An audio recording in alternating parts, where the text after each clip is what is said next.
11 months later. Chapter 5. Part 2. A Paper Crown. Thursday, July 6, 2017. 12:20 p.m. Far off on the horizon, beautiful at a distance, painted pinkish orange and baby blue in the summer haze of cicadas buzzing, a cluster of Titan storm heads brewed just southwest of the city. They were gallant, the kind of clouds a superhero would come down from after saving the world. I wondered if Derek too could see them from wherever he was. In a yearning that was my own yet felt so detached, I could hear a whisper fall from my lips. "Derek, look at the clouds." Catching me off guard, a voice just to my right startled me. "You sit here long enough, Forrest, you're going to turn to stone." Looking over at Mike, I gave him a grin. "It's my favorite place." "Yeah, I see you out here all the time," Mike said, sitting down just next to me. "Don't like being confined?" "It drives me crazy," I said, slowly closing the book on my lap. "Not me," he said, pulling out his lunch bag. "I like slow and boring." "Said nobody ever." I half laughed. "No, it's very relaxed, stress-free." Itching my eyebrow, I looked over at him. "I guess, if you want to fall asleep." "Where's the guy who always sits out here with you?" Mike asked unapologetically. Falling silent, I quickly looked down at a single crack in the sidewalk just under my feet. He had a business trip he had to go on." "You must be happy to be out of this place?" Mike asked, nodding to the library behind us. "I miss it sometimes." I smiled up at him. Trying to find a way out of the conversation, I quickly looked at my phone as it lit up from work. "Hello?" I answered, relieved. "Forrest, this is Sarah from OPCO. Mr. Yates would like to see you in his office around 1:30 today. I know it's short notice, but if you absolutely can't make it, let us know now." I'll be there," I said, standing up and collecting my things. "I'll see you later," I said, waving at Mike. 1:20 p.m. Anxiously riding the elevator to the 13th floor, I stepped out and made my way to Mr. Yates's office. Stopping, I rubbed my hands on my jeans, fixed my shirt and knocked twice. Come in," his voice echoed. Walking in slowly, I shut the door behind me and took a few steps forward. "Forrest, we've had you on for what, almost a year? How are you liking it?" "It's a nice place," I said, looking around his office. "I went from working 6 hours a week to 15, which I don't mind. It lets me get things done. We have a new position opening up tomorrow and I think you'd be good for it." Mr. Yates got up from his chair to be closer to me. "What's that?" "It's more something I'd have to show you.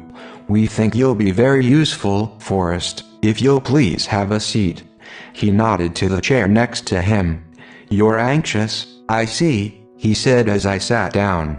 "Forrest, if I may," he said, handing me a tan folder. "You said your mother passed and you have a strained relationship with your dad." Not saying anything, I held his eyes, my heart rate speeding up. "If it helps, we do have programs.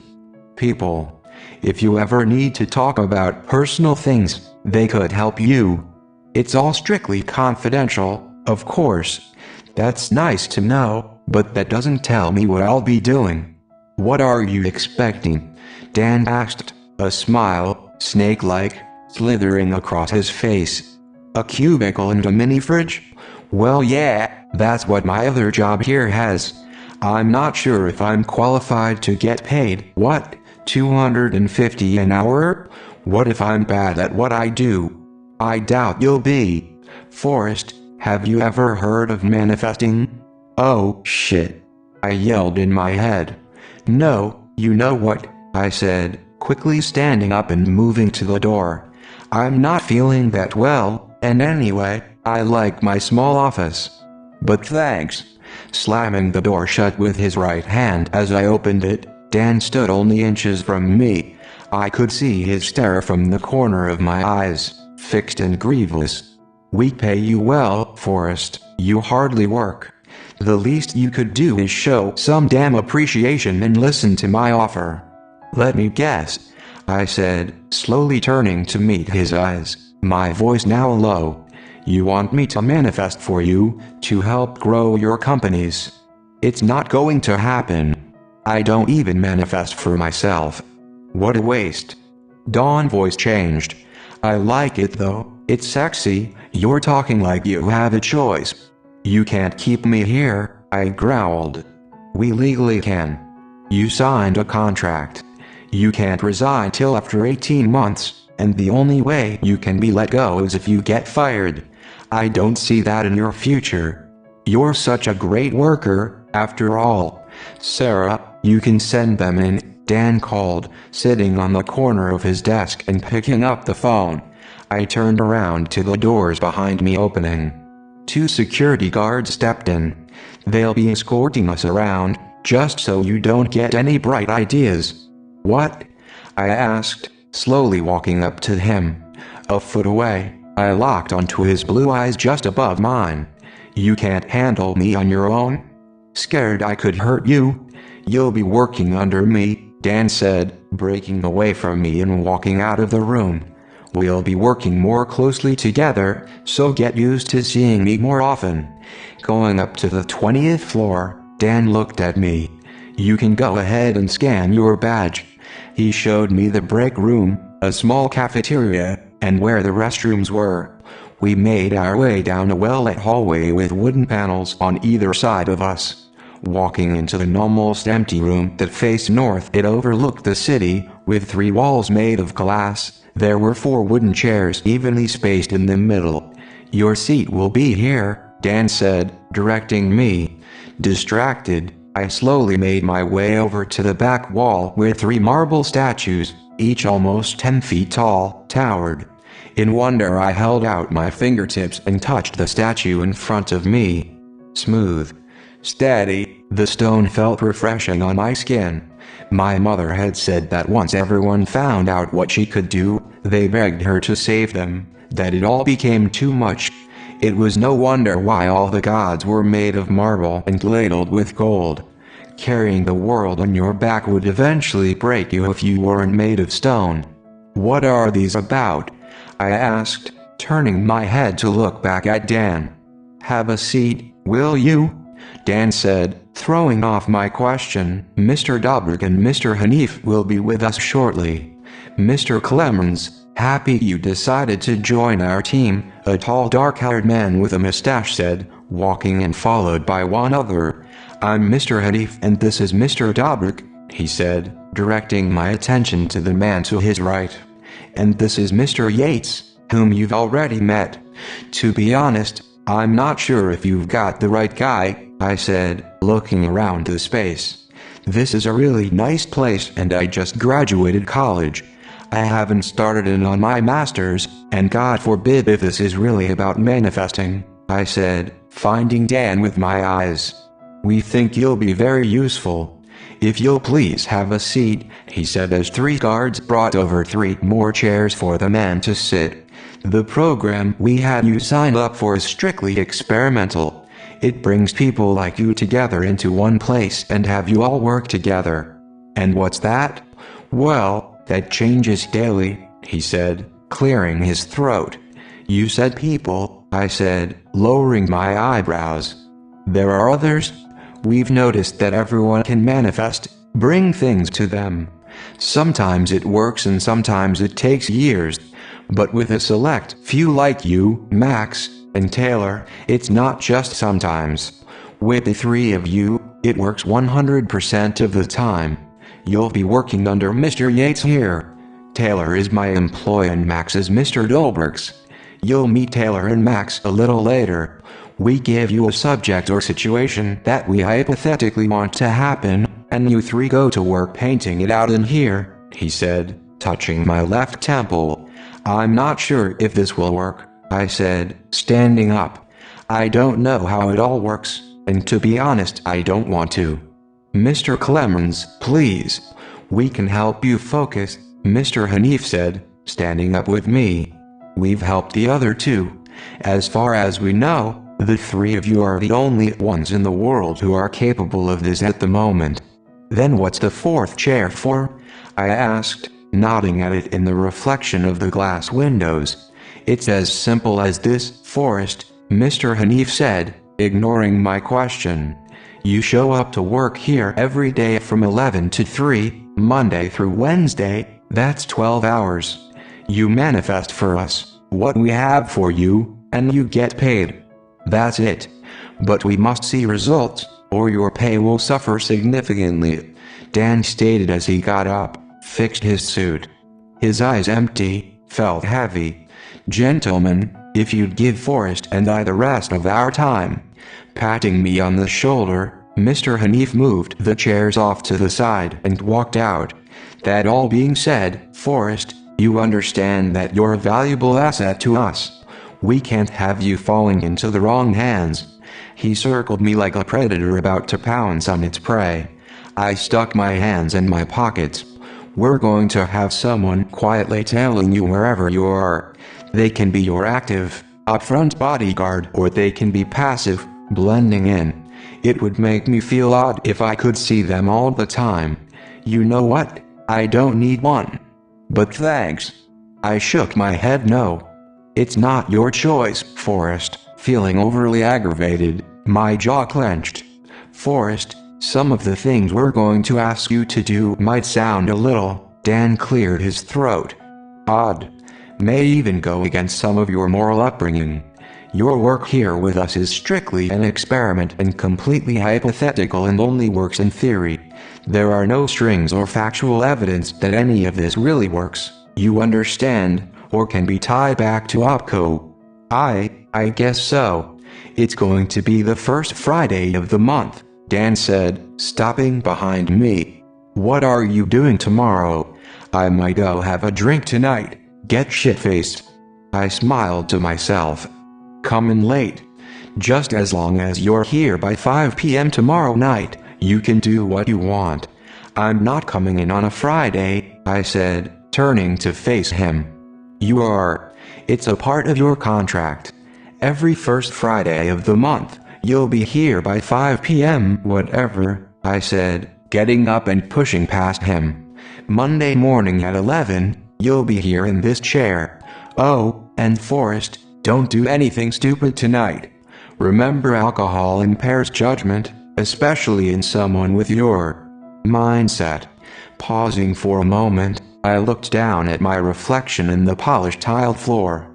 Pushing his words off, I let the door close behind me. Friday, July 7th. 12:01 p.m. Still slightly buzzed around noon that day, I glanced around the room, rubbing my eyes, pulling my pillow closer in a cool cocoon of soft sheets. I tried to drift back to sleep for a little longer, but couldn't quite grab the fast-fleeting darkness. Rubbing my fingertips over my chest, down past my belly button, a quiet buzz of excitement followed my hands under my boxers. Licking my right palm, I grabbed my stiff 7-inch cock, pulled my boxers down with my left hand, and started stroking my shaft up to the tip. Closing my eyes, Derek moved on top of me, getting lost in the moment. My heart rate grew frantic, my breathing erratic. My abs and abdomen tightened involuntarily hard as I ejaculated on my stomach. Cleaning myself off, I aimlessly reached for my phone behind me on the nightstand to check my messages. Annoyed that a text had pulled me awake, I rubbed the sleep from my eyes. How the hell did they even get my number? I thought. The message from an unknown number read, "Meet Max and I in conference room SBZ just down the hall from our break room at exactly 5 p.m., no later. Also, wear something nice." Sitting up in bed as reality started to settle in, it unnerved me how OPCO had found me so easily, how I happened to walk right into their arms. Dawn's voice still played in my head about pushing the boundaries of morals. Not knowing if it were just going to be a test or I honestly had no choice, I decided I'd go in tonight completely on guard, question everything and count every step from the nearest exit. Pulling on blue jeans, a gray t-shirt, and a red plaid, I quickly dried my hair, brushed my teeth and ran out the door to get lunch. Dreading every minute that passed by, I sat at the flower bed talking to the clouds until it was 4:30. My hands were shaking and my breathing shallow when 2 guards met me at the 20th floor entrance and escorted me to the conference room. This is supposed to be relaxing? I thought out loud, looking at one of the guards. It's making me more anxious. Shutting the door, annoyed, he spat. Do you always complain so much? Finding him with my eyes, I smiled at him. Only if I'm being held against my will. If it isn't comfortable for me, then it isn't going to be a good time for you. Slightly cold, my core shook with rigid jerks. Forrest, what the hell? A girl walked in who I guessed was Taylor. Taking a single glance at me, she shook her head. I told you to wear something nice, not some 90s church clothes your dad gave you. Well, it's nice to meet you too, I said, holding out my hand. Mr. Yates and the others aren't going to be happy. What does it matter? I asked. Getting the hint, I pulled back my fingers. They didn't tell you what we were doing, did they? No, Dan just told me just to show up. You mean Mr. Yates? She shot at me. He's Dan to me. Well, not tonight. They were just going to throw you into this. I don't think Mr. Yates likes him. Max smiled. I can tell, I said. Forrest, you need to listen close, Taylor demanded, taking a seat in front of me with Max pulling up a chair next to her. It starts at 6:30, she said, pulling out her phone. We have an hour and a half, so this is going to be a crash course. What is? You know why you're here, right? They gave me the lowdown and didn't give me a choice. I don't want to be here. My mom told me this would happen. Taking a deep breath, Taylor rubbed her eyes. I'm sorry it all happened this way, but you're here now, and you need to learn to navigate on how to survive here. We didn't have a choice either, Max said, looking at Taylor. Our ability to manifest things into reality almost instantly is why they need us. How good are you? Have you been practicing? Manifesting? No, why would I? I said, shaking my head. Forrest, they need to see results, and tonight isn't the night to fight anything. Keep your mind blank, but open to receiving. Let it fall quiet. Once your body and mind are at rest, every request that is given to you, read it thoroughly, let it start playing out in your mind's eye, feel it happening. You have to speak it into existence, believe in what you can do, because if you don't, people will catch on. Dan walked in with several other men. Taylor stormed up to them. Mr. Yates, this is completely unfair. You hired him just yesterday and are forcing him to come in this Friday. Are you mad? Taylor, it's a test of character, he said, stepping closer to me and grabbing annoyingly hard onto my clavicle. Anyway, it'll give them hope and comfort knowing we have 3 of you. What the fuck are you wearing? He said, pulling me aside and whispering into my ear. How is it going to give them hope if none of it works out for them? Taylor demanded. We're going to lose credibility, and so will OPCO. Turning to walk out, Dan smiled. Then he better owe the damn best he can to not fuck this up, because if he fails, so do the rest of you. Forrest, listen to me, Taylor said, sitting me down, her voice sterner now. You're going to go in there. Sit down. It may seem a little intimidating at first, but just try to relax. This only happens once a month, every first Friday. Once you get used to them, they'll get easier. Many people, and I mean many, are going to come up to you and they're going to give you request after request. We normally do about 60 a night each. Who are they? What do they want? Looking at Max, he stepped into the conversation. The shareholders and investors of the company were one of the perks for them investing in OPCO. They're going to hand us envelopes or notes with specific instructions on what they want in their lives, and we have to manifest it for them. I'm not a genie, I can't grant wishes. Shaking my head no, I looked for the closest exit. You have to, Forrest. What are some of the things they're going to ask? I let my mind flood with the worst kinds of things. Everything and anything. You're going to have to kill people, hurt them, make them disappear, get sick, get divorces, win the lottery. If they can think it, then they'll bring it to us. I'm not going to kill anyone. Taylor pulled a small note out of her pocket. It read, "This isn't the place to talk about this. It needs to be more private. You must go along with it. We're going to go over some expectations. You'll keep your gaze straight ahead and not make any eye contact. You won't talk unless you're talked to. With every gift they give to you, they'll thank you and you'll say to every one of them, 'You're welcome.'" Giving a quiet nod, I could feel my heart beating harder in my chest. This will last for 4 hours. We'll have an hour break at 9 and start in again from 10 to 12. You'll speak in a steady voice and give no emotions. I'll enter first, you, then Max. 8 p.m. Lights off. The city glowed just below us, orange and yellow, crimson red. It reminded me of the loneliness in the form of Derek's fire burning in my chest. I had been so careful to sidestep everything that looked like it would lead me to this exact moment, to manifesting in such a way.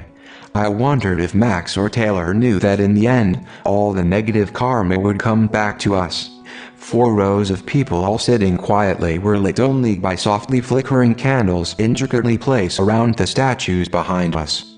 Holding my breath, hoping no one could see me or feel my anxiety, I followed just behind Taylor and sat down. Rubbing my palms on my jeans, I could see out of the corner of my eyes as 2 men walked up to Max and Taylor and placed gold objects atop their heads. "We'll have to get your measurements later, Mr. Clemens," one of them said, standing in front of me, "but for now, this will have to work." Placing a single white band with 5 sharp points, the crown made of paper felt too heavy on my head. Quietly getting up out of their chairs, people from our audience walked up to Max and Taylor. Using my peripherals, I watched as they set down bouquets of flowers around their chairs. Bowing and kneeling, they placed money-filled envelopes at their feet, even wrapped flowers around their necks.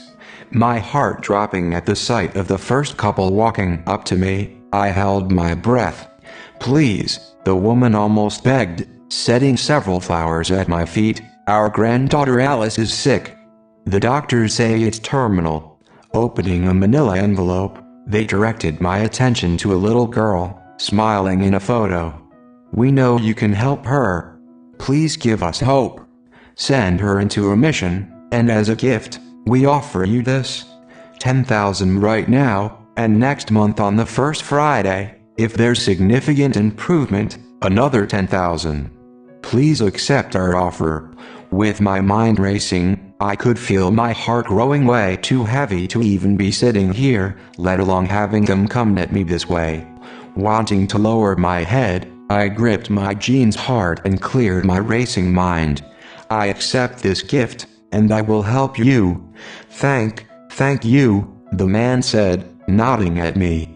After what felt like forever, my heart grew heavier and heavier as multiple stories started to stack up under my chair where they were placed after.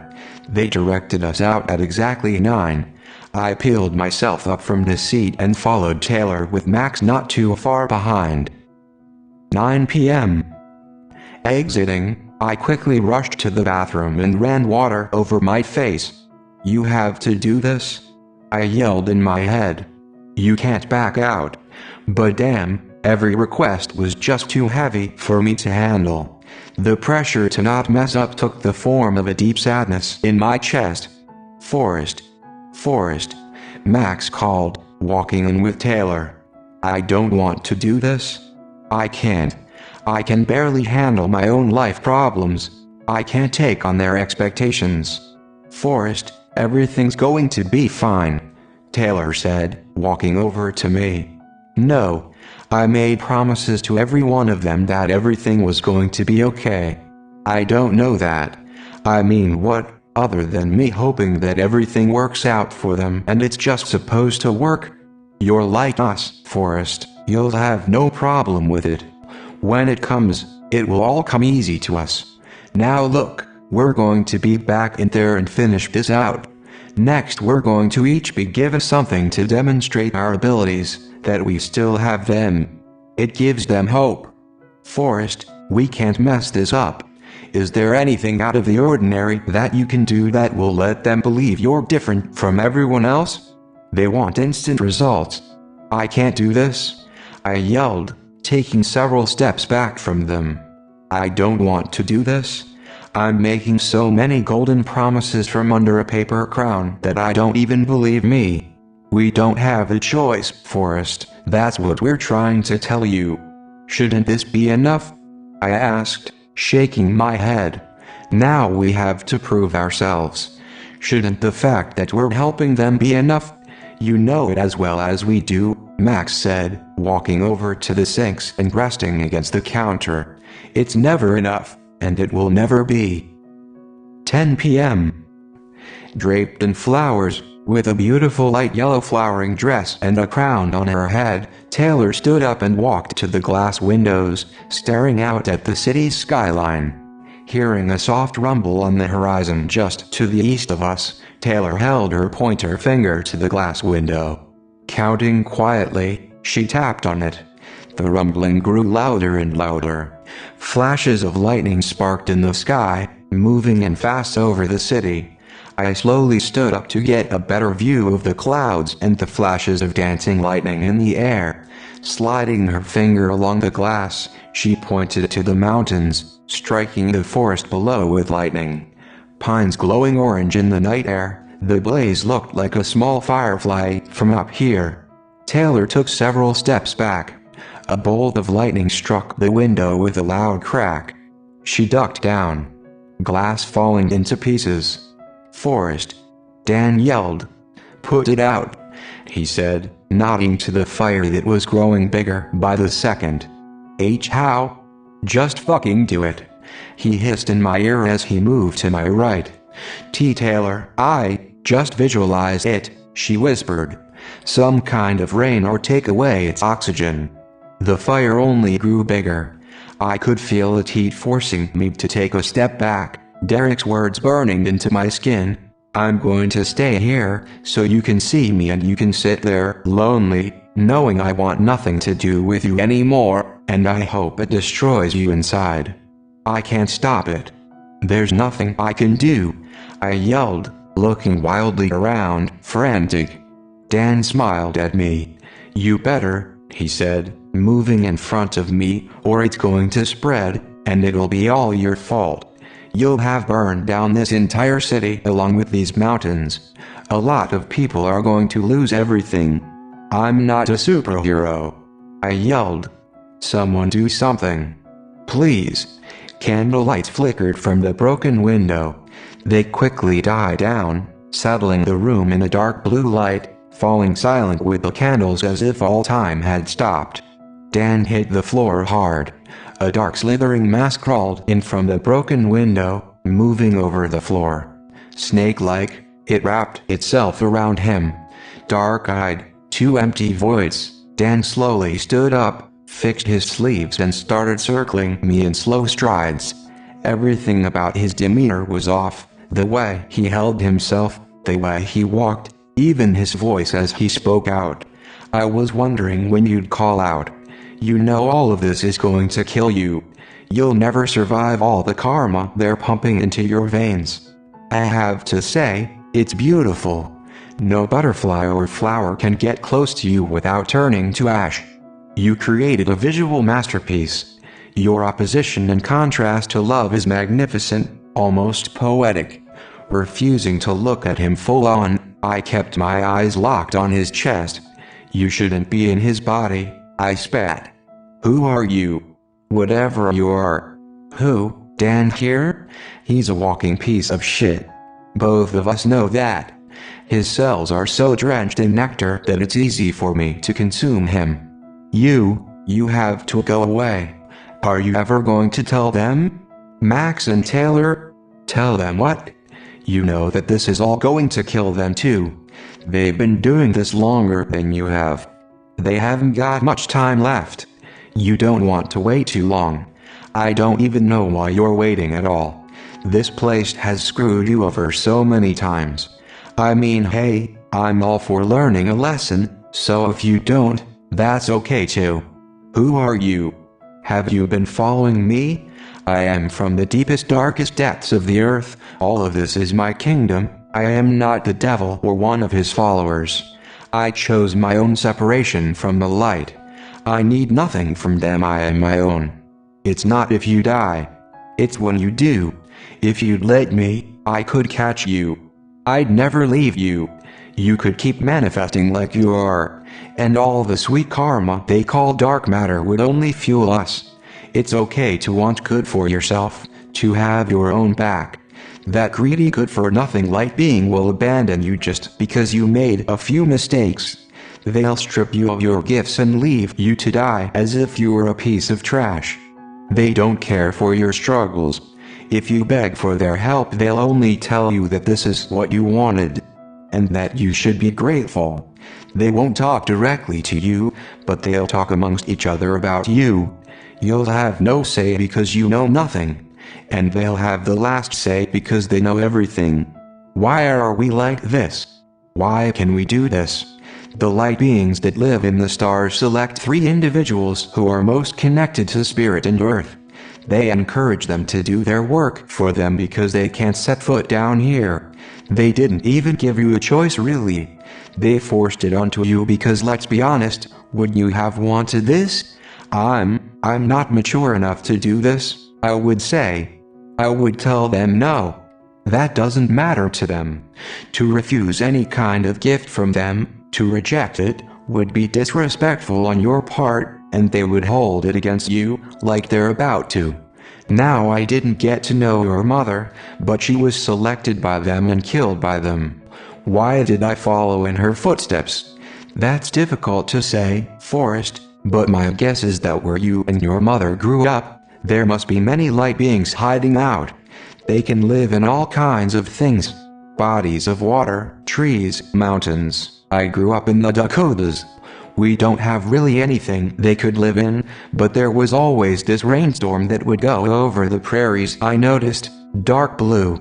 Every time I would go out to this small butte, it would be there. A thunder being must have found the 2 of you, he said, pausing and looking up. And now it's about to abandon you. What are you going to do about it, Forrest? It didn't even give you a say in any of this. With me, you could live like a king on the earth. Just call to me next time and I'll be here. Let me save you, Forrest Clemens. What's your name? I have no names. Monday, July 10th.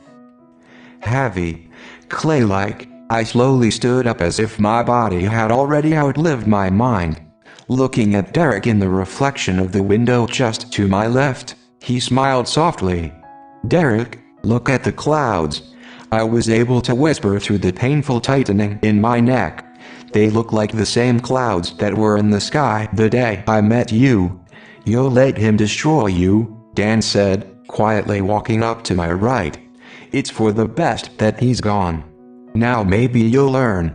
Looking down, a smile slowly crossed my face. Or not. I'm stubborn that way.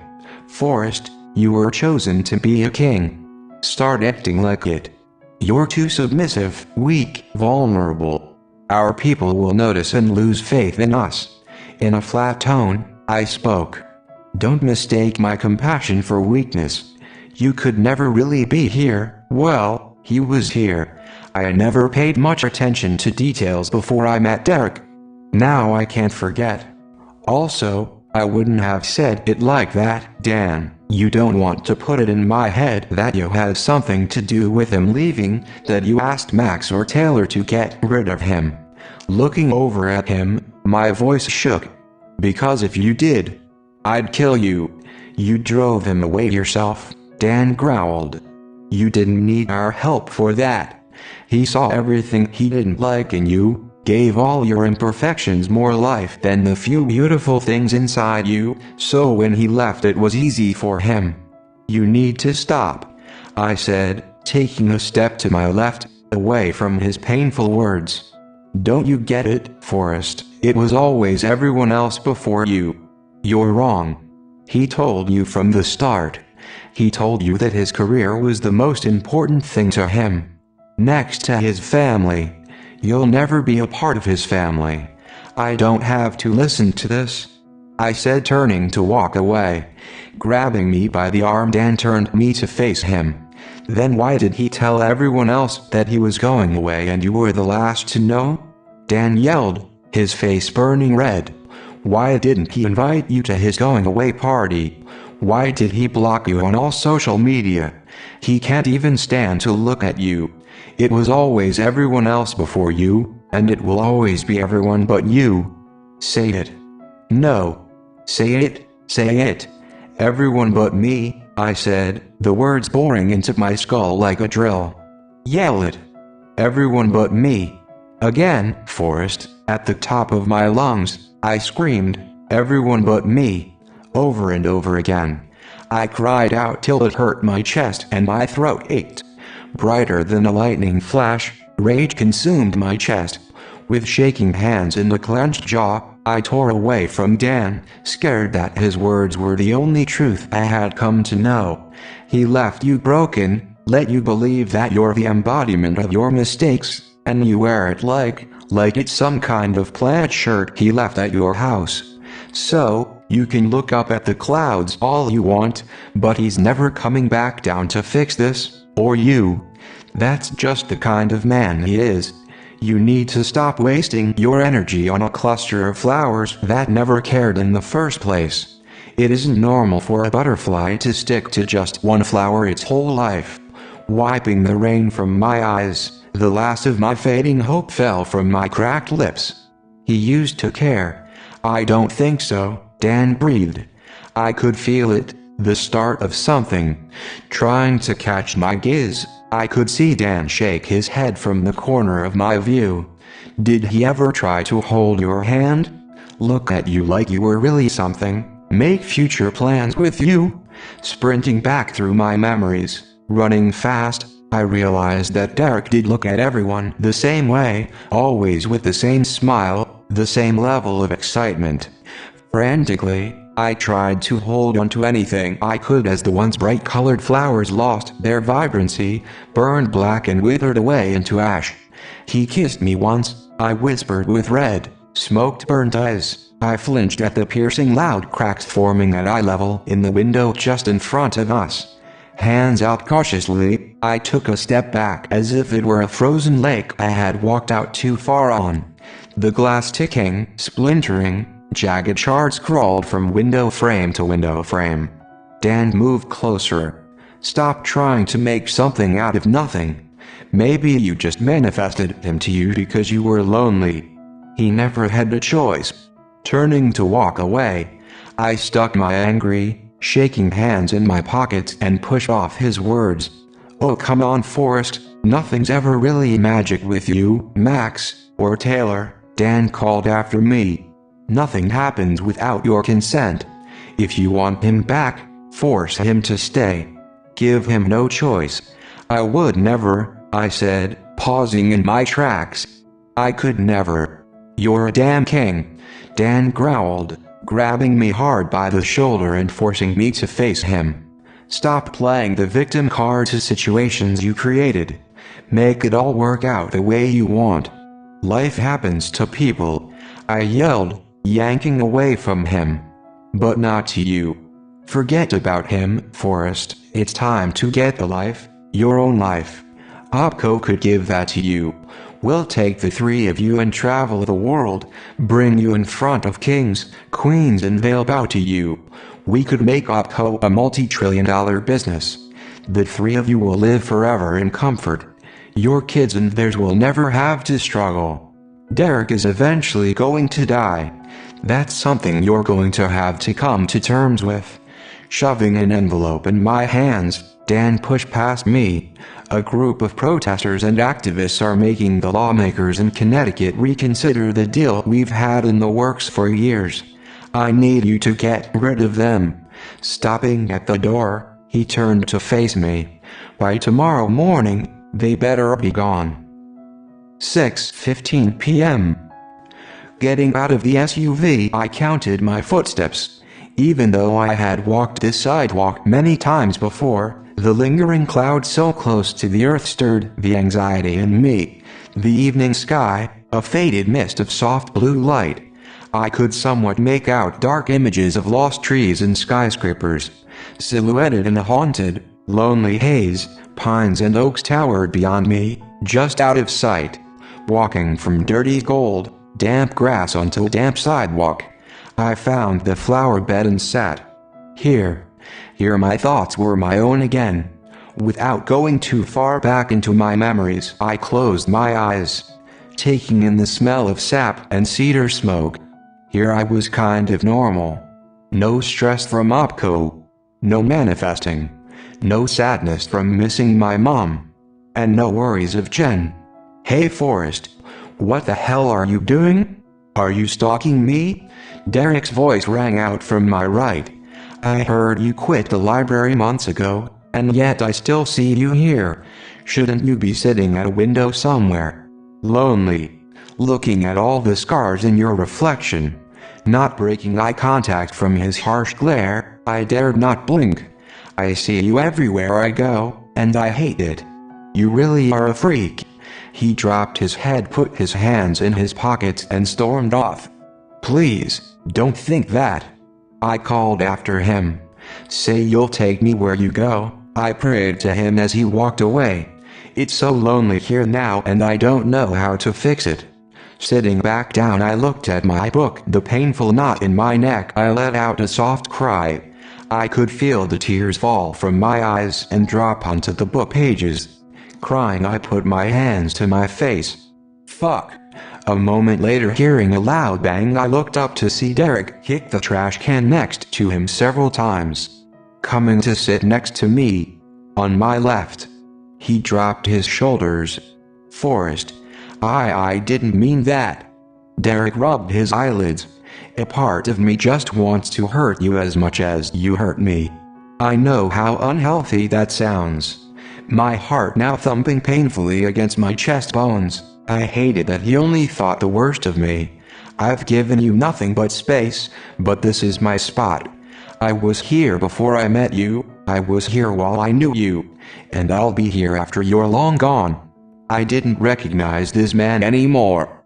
Derek, using his childhood backyard wooden sword, the one he used to fight off dragons and monsters with, while wearing a towel cape around his neck, the wood had turned to iron. He struck me down. Red-eyed and unable to make direct eye contact, Derek cleared his throat. Forrest, I'm moving away. Things just aren't working out here. Desperately trying to hold the pieces of us together. A deep sinking in my chest forced me to put my right hand over my heart and to pull away from him. It broke me to know that all he had left to give were his empty eyes, and even worse, his lonely words. Too scared to blink, to breathe, I glanced up, only to see tears fall from his eyes, over his lips and onto the cracked concrete below.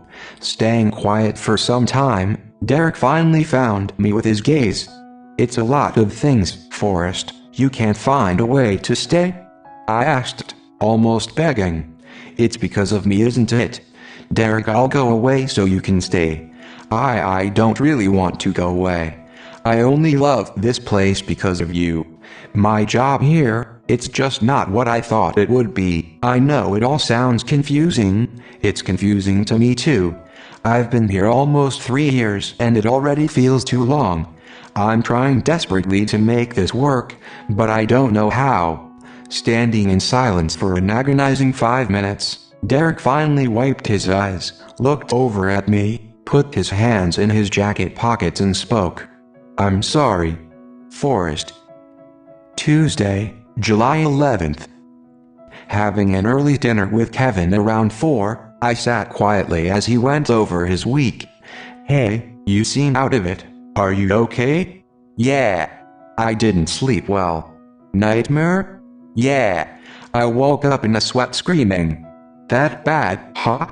"I can see spirits sometimes," I blurted out, feeling slightly odd for having even mentioned it. I looked at the passing people. Falling quiet, Kevin looked down at his hands. "Like dead people?" "Yeah, it's only sometimes." "Does it scare you?" he asked. At first it did, but the thing I've been seeing lately doesn't seem human. "What do you mean?" "It doesn't feel human, and it scares me." "You're scaring me just talking about it," Kevin said, looking up at me. "I only see it in my nightmares." "Come on, let's go." Driving me back to the library, Kevin sat down next to me. Pulling out a book from my bag, Kevin quickly grabbed the flask from my bag side pocket. "Whiskey?" he asked, smelling the lid. "Yeah, you want a shot?" I offered. Yes and no. Handing me back the flask, he turned more to face me. "What's the occasion?" Taking a quick shot and putting it back in my bag, I glanced down at my clammy, empty hands. "He is leaving," I heard myself say. "Derek." "He's moving away." "How do you know this?" "I thought you guys weren't talking." "He cornered me the other day," I said, clearing my throat. "Came at me swinging. I thought I was going to have to fight him." "Sounds like you guys need to work on communication. Everything seems to be getting lost in translation between you two. We're not great at expressing emotions." I exhaled, my loneliness taking on the form of a weak smile. "He's an introvert like me, but you know what I've noticed?" "What?" "I'm what he's not and he's what I'm not. Emotionally, there's still some growing. I had to process everything at a young age. I pride myself on my newly found emotional stability. I'm not as stable, but Derek, his feet are planted firmly on the ground. He's so steady." "And you like that?" "My life has been hectic at times," I said, dropping my shoulders. "Most of the time, so much change, so much anxiety, stress." Him next to me grounded me. His routine was something I came to depend on. It's like if the world were to end and he were still here, I'd know where to find him, and everything would be okay. But now I don't know anymore. Do I sound codependent? No, Forrest, it's always hard to lose someone. I'm not trying to discourage you. Maybe it would be easier if you found a man who would meet you halfway, who wouldn't always make you cry. Moving on is important. No one ever really moves on, I said, faking a smile. We just pick up whatever pieces are left, and we move forward with them. What are you going to do, Forrest? Put your memories in your backpack and carry them around? Look, maybe a break from this place would do you some good. Kevin shook his head, looking around at everything but me. From what you're saying, doesn't this feel like a prison now? I don't sit here every second of every day missing him. Some days are better than others. Trust me, I'm not romanticizing his absence or trying to become some overused book trope. I'd rather have him here. What are you even working for? Kevin questioned. We can't touch the money till we're 26 or unless there's an absolute emergency, and we'd have to jump through so many hoops, talk to the bank, give a huge sob story. It's too much work. No, Forrest, I mean, what are you working for right now? I want to be stable, have a nice career, adopt Jen or give her the chance to come live with me. Okay, how close are you to any of that? I stopped working for my masters after Mr. Barton passed. Why? Wouldn't he want you to keep working toward it? It was too stressful at the time. I don't plan on letting it go for long, and I'm working for Jen. I actually have a court hearing with her and Rachel in the next few weeks. That's exciting. Yeah, I'm looking at houses. I have some money saved up for a mortgage. And your job at the moment? "That's all it is," I said, looking up at him. "It's a job. It's nothing special." "I'll tell you what. Let's go out tonight," Kevin said, patting my shoulder. "You don't work till later. It'll be fun. We could go have dinner, get wasted, dance and forget about all of it. Could be fun." I smiled at him. "But the last time I got wasted, I did something stupid." "What? You fall in front of everyone?" He smiled. "I wish, but I don't really want to talk about it." Getting up, he looked down at me. "If you change your mind, hit me up." Tuesday, July 18th. Letting the week pass, I looked up at the clouds longingly, as if they could save me from my dragging thoughts. Catching Derek's eyes as he walked through the plaza, we both glanced down. In gray slacks and a brown belt, his black jacket was wrapped around him. He looked like he was holding desperately tight to anything he could, whatever he could, and I fought the urge to look up at him walking away, his empty eyes stopping me from reaching out. "You're not very subtle," a voice just to my right rang out. Struggling to find my voice, I looked over at Derek, to my right where I had missed him. You're here? Where else would I be?" he asked, looking around, not yet finding me with his eyes. Hanging my head, I could feel flowers growing in my chest. "Anywhere but here. I'm sorry I've been gone. The company has been sending me out. I'm the acting consultant at the moment. Not sure when that will change. I kind of like it." With his hands in his jacket pockets, Derek slowly sat, looking around. The soft breeze in his hair made some brown strands stand on end. Feeling it do the same to mine as it did his, it gave me comfort knowing that the same air that blew through his hair played with mine the exact same way, that maybe we weren't so different. I had a lot of time to think, Forrest. Over the past year, I went through a lot of emotions, and regressed more times than I care to tell you.